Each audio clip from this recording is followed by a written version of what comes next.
মনে রাখতে হবে, এই ভারত উপমহাদেশ মুসলিম সভ্যতা, মুসলমানরা 800 বছর শাসন করেছে। মুসলমানরা স্পেন 800 বছর শাসন করেছে। মুসলমানরা ভারতে যখন এভাবে 800 বছর শাসন করে, তখন কোনো হিন্দু বলতে পারবে না মুসলমানরা আমাদের উপর জুলুম করেছিল।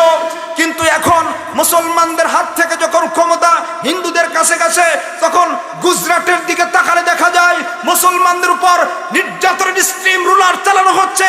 এর বিরুদ্ধে কোনো বক্তব্য দেওয়া যায় না। জোর বলুন ঠিক না ঠিক?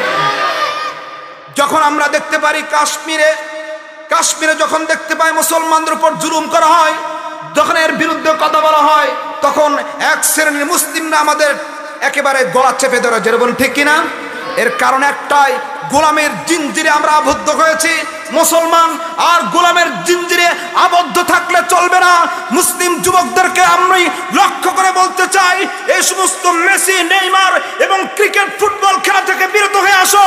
যখন ইমাম মাহদী আলাইহিস সালামের ডাক চলে আসবে, ইমাম ঈসা আলাইহিস সালামের ডাক যখন চলে আসবে, তখন মুসলিম যুবকদেরকে আবারও সেই মুহাম্মদ বিন কাসিমের মতো দাঁড়াতে হবে।